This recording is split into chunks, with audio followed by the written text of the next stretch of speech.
So I was talking to someone, they was saying about how glad they didn't have to come up in the cassette, vinyl, and CD era, that they could just get to their music accessible and wouldn't have to worry about skipping songs to go through this and that. And my reaction was like, huh, you don't know what you missed.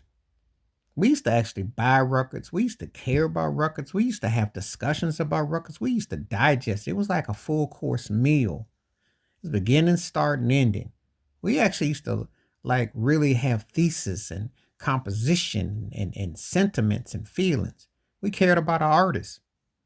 You're in a day and a time when you don't have to care about these artists because these artists today are disposable. Even the so-called veterans, you get a Beyonce record and Taylor Swift record. Now they come out with the equivalent to two records each because Beyonce had 30 songs and those Janet Jackson 99 interludes, and Beyonce and Taylor Swift just came out with a double set. But what do they mean? What do they matter if it's disposable? You know, what's it saying? You know, you're not getting to the heart of the matter, you know.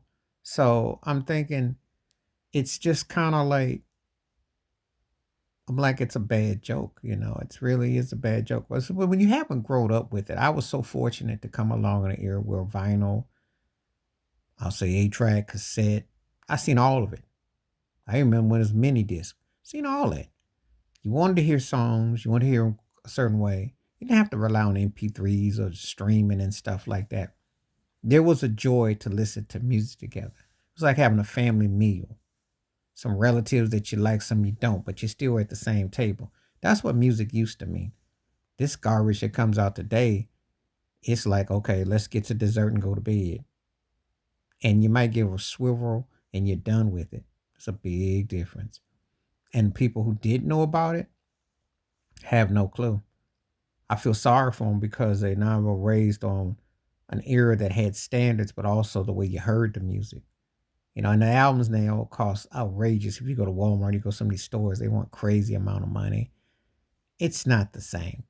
I can't get excited about buying no records no more. But I grew up when it would count it, when it mattered, when artists' releases mattered, when you were hyped. It's just like today, it's like seeing something. It's like going to an amusement ride show now, and you remember the rides, but they just seem like a loss. They look generic, which actually these amusement parks do look generic now with what they've done. So if you ain't experienced the record store, you didn't experience touching it, smelling it, feeling it, you just don't know what you missed. And it's a fact. So it's nothing like it. Yeah, you could sit and listen to songs day one early and all that and listen to albums, which I do online, but it's nothing like the way it was with feeling it. There's no record stores like that. And it's so done in a way where it's so corporate now that the joy of it is lost. Please like, subscribe, welcome thoughts, comments, and I do respond. Thank you. Wash your hands, keep your mind clear, watch out for another shitter if you like my piece.